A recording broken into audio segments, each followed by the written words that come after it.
परमेश्वर के लोगों, आपके सामने जो परमेश्वर का जीवित और पवित्र कलाम बोला गया,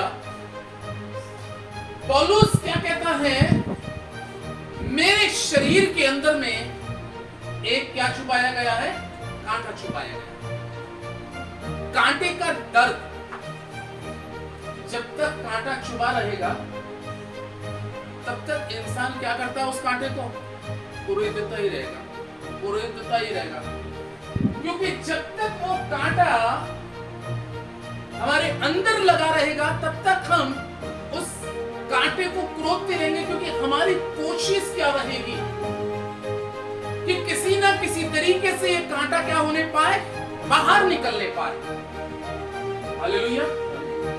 इसी तरीके से परमेश्वर के लोगों, आज मैं परमेश्वर के पवित्र वचन के द्वारा बतलाना चाहता हूं कि कई बार मसीही जिंदगी के अंदर में जो खुदा के साथ बहुत ईमानदारी के साथ, बहुत सच्चाई के साथ, बहुत पवित्रता के साथ चलते हैं, कई बार उनके जीवन में भी कोई ना कोई प्रॉब्लम, किसी ना किसी प्रकार की समस्या, किसी ना किसी प्रकार का कोई दुख, किसी ना किसी प्रकार की कोई पीड़ा ऐसी आके खड़ी हो जाती है कि जो एक कांटे के समान होती है। हालेलुया। एक कांटे के समान होती है। परमेश्वर का जीवित और पवित्र और सामर्थी कलाम हमें आज के रोज में इस विषय को बता रहा है कि पौलुस इस जगह कहता है कि मेरे जीवन में एक कांटा छुपाया गया। हालेलुया। हालेलुया। ये कांटा ऐसा नहीं है कि कोई बबूल का कांटा था, या ये कांटा ऐसा नहीं है कि कोई झड़बेरी का कांटा था, ये कांटा ऐसा नहीं है कि कोई गोखरू चुभ गया। ये कांटा का संबंध है जीवन के दुखों का, जीवन की परेशानियों का, जीवन की समस्याओं का, अपमान और तिरस्कार का कांटा, लोगों की अपमान भरी वाणियां सुनने का कांटा, लोगों का तिरस्कार करने का कांटा। ये कलाम कहता है कि पौलुस, मेरे जीवन के अंदर में ये एक ऐसा कांटा चुभा है अजीजों, मैं इस चीज को कह सकता हूं, कई बार मेरी और आपके जीवन के अंदर में भी परमेश्वर के लोगों कई प्रकार के कांटे चुभते हैं। कभी परिवार की तरफ से कांटे चुभते हैं, कभी मित्रों की तरफ से कांटे चुभते हैं, कभी परमेश्वर के लोगों समाज की तरफ से कांटे चुभते हैं, कभी बीमारी का कांटा चुभता है, तो कभी असफलताओं का कांटा चुभता है, कभी प्रभु के लोगों अलग अलग किस्म के कांटे। इस चैप्टर के अंदर में पौलुस बताता है कि मेरे शरीर के अंदर में एक कांटा चुभाया गया है। कांटा चुभा क्यों गया है? वो कह रहा है कि मैं प्रकाशनों की बहुतायत से क्या न हो जाऊं, फूल ना जाऊं। प्रकाशनों की बहुतायत से क्या ना हो जाऊं, फूल ना जाऊं। कई बार जीवन के अंदर में अगर मैं बात करूं, किसी के पास में अगर बहुत बड़ा प्रकाश है किसी भी चीज का, या किसी के पास में कोई चीज बेफराद है, किसी के पास में कोई अच्छी हायर एजुकेशन है, किसी का अच्छा डील डॉल है, किसी के पास में को संसारिक रीति से शायद बहुत धन संपत्ति है, तो उसके जीवन में कहीं ना कहीं मैं आपको बताना चाहता हूं, कहीं ना कहीं वो अपनी उस चीज पर क्या होने लगता है, फूलने लगता है। क्या होने लगता है? फूलने लगता है। लेकिन पौलुस क्या कहता है? मैं प्रकाशनों की बहुतायत से फूल ना जाऊं, क्योंकि पौलुस के पास में परमेश्वर का वचन कहता है कि एक बहुत बड़ा जबरदस्त प्रकाश था। काय का प्रकाश था?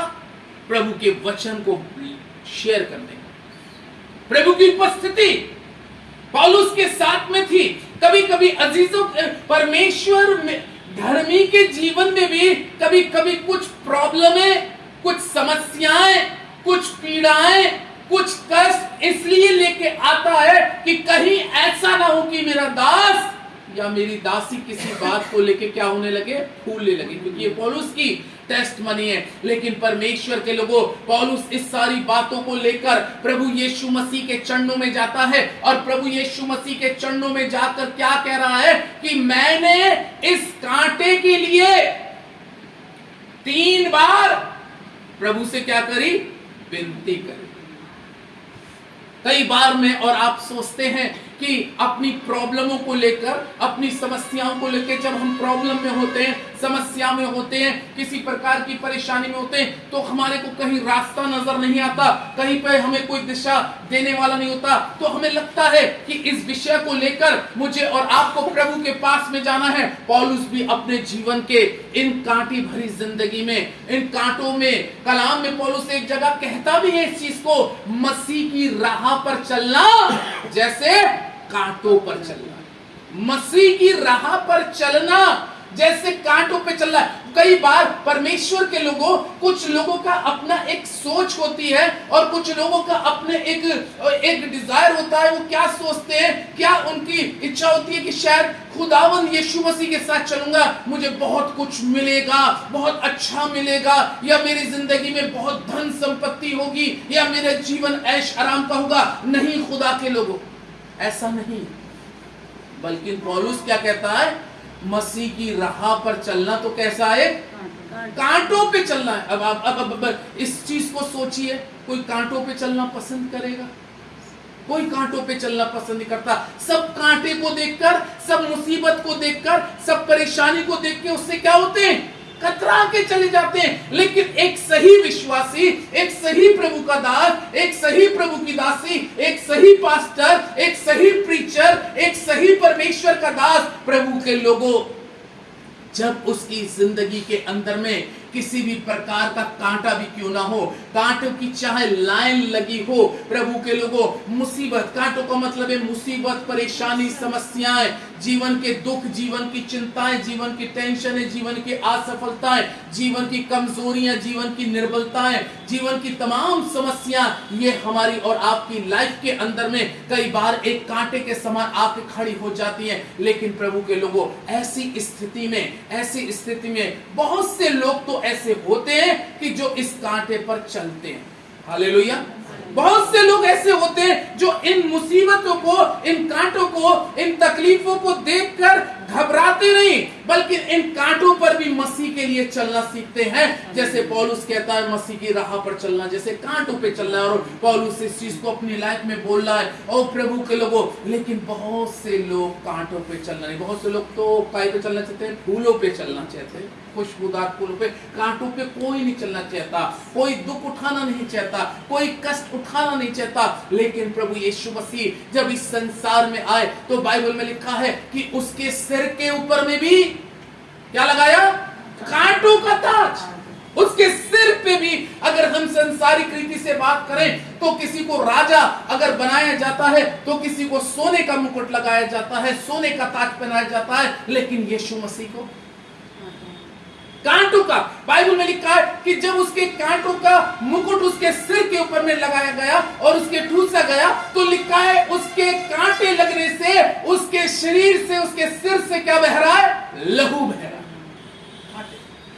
जब हम और आप किसी संसारिक दृष्टिकोण से बात करें, जब हम कांटों पे चलेंगे तो हमारे पैरों में से खून बहना चालू हो जाएगा। इसी तरीके से प्रभु के लोगों, खुदा का कलाम कहता है, पौलुस भी जब मसीह की राह पर चल रहा है, परमेश्वर के वचन को लेके जगह जगह जा रहा है, बहुत बड़ी सैक्रिफाइस कर रहा है, बहुत बड़ा दुख उठा रहा है, बहुत बड़ी परेशानी झेल रहा है। और अब तो यहाँ पर आकर कलाम में लिखा है, वो कह रहा है, मेरे एक शरीर में कांटा चुभाया गया है, ताकि मैं क्या ना हो जाऊं, भूल ना जाऊं।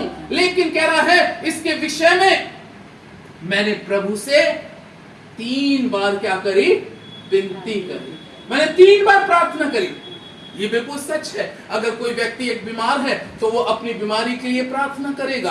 अगर कोई एक असफल व्यक्ति है तो वो अपनी सफलता के लिए प्रार्थना करेगा। अगर कोई जीवन के अंदर में किसी सताव में है तो वो सोचेगा कि इस सताव से मैं क्या हो जाऊं, बाहर हो जाऊं। तब परमेश्वर का जीवित और पवित्र और सामर्थी कलाम हमें इस प्रकार से बतलाता है परमेश्वर के लोगों। तब पौलुस कहता है, जब मैंने प्रभु यीशु मसीह से 3 बार विनती की कि हे खुदावन, ये कांटा मेरे जीवन से, ये मुसीबत मेरे जीवन से, ये परेशानी मेरे जीवन से, ये जीवन के दुख मेरे जीवन से अरे खुदा खत्म कर दे। तब परमेश्वर का जीवित और पवित्र कलाम क्या कहता है कि प्रभु यीशु मसीह ने, यो कलाम कहता है पौलुस से क्या कहा, मेरा अनुग्रह तेरे लिए बहुत है।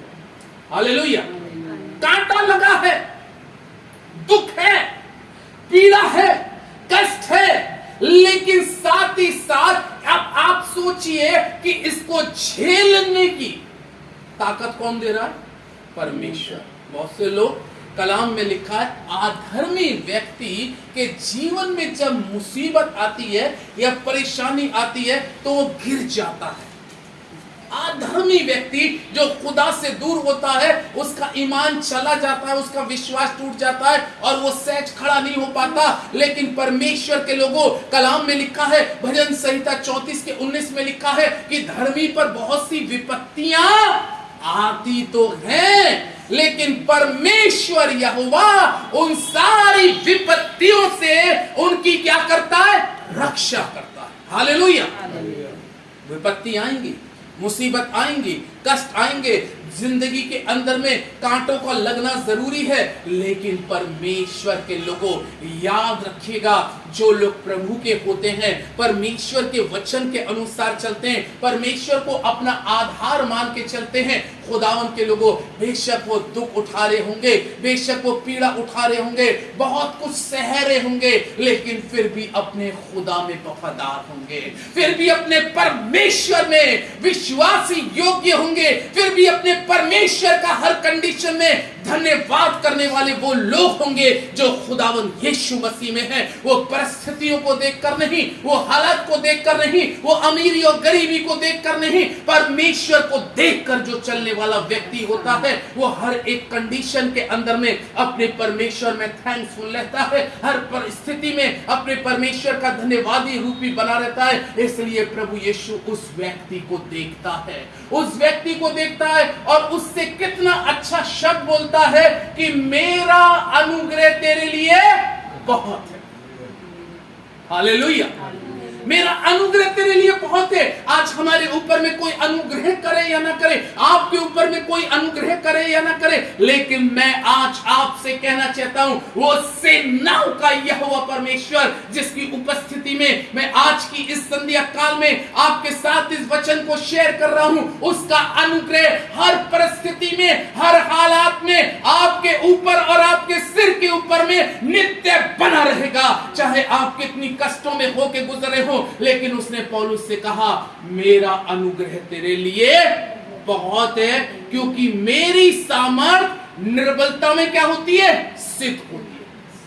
मेरी सामर्थ, कई बार हम अपने आप को निर्बल समझते हैं, कई बार अपने आप को कमजोर समझते हैं, कई बार अपने आप को असहाय समझते हैं, कई बार अपने आप को लाचार समझते हैं, लेकिन क्या आपको मालूम है, भजन संहिता 102 अध्याय के 17वें पद में लिखा है कि वो लाचार की प्रार्थना की ओर क्या करता है? मुंह करता है और उसकी प्रार्थना को तुच्छ नहीं जानता।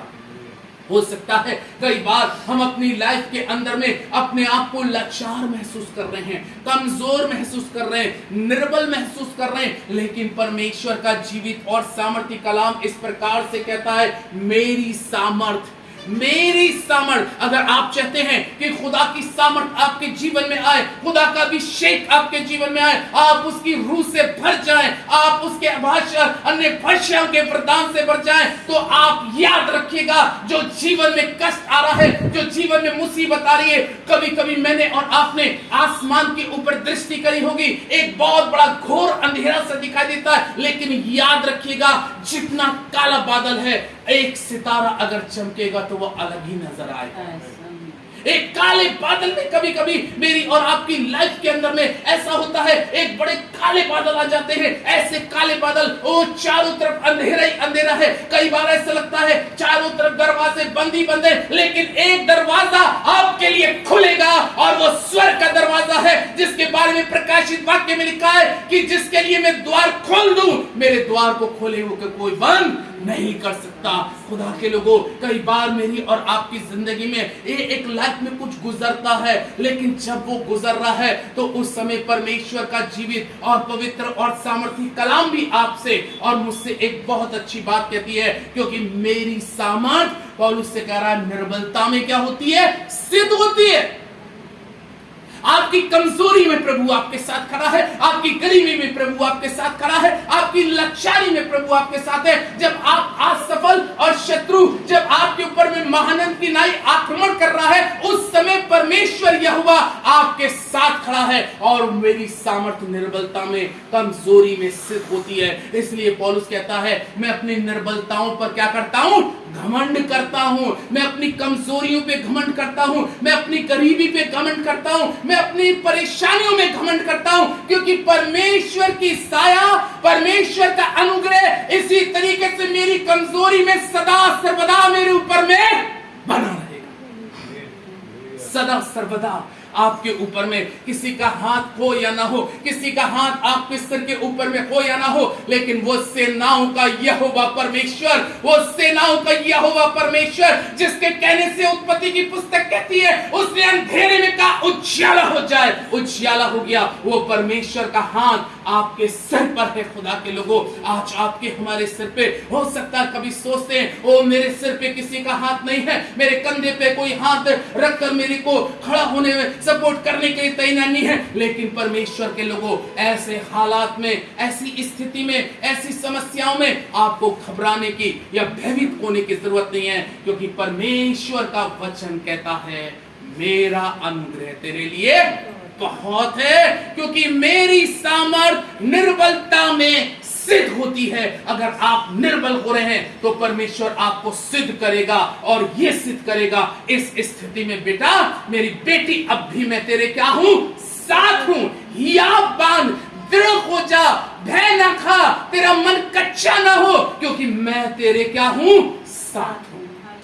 वो परमेश्वर यहोवा आपके साथ है और उसका अनुग्रह आपके साथ है। कांटा कितना बड़ा क्यों ना हो, मुसीबत कितनी बड़ी क्यों ना हो, समस्या कितनी गहरी क्यों ना हो, लेकिन मैं कहूंगा यहोवा का हाथ आपके सिर पे रखा है, उसका अनुग्रह आपके ऊपर है, और मेरी सामर्थ निर्बलता में सिद्ध होती है। परमेश्वर आपको आशीष दे। आमीन। आइए दुआ करें। हालेलुया।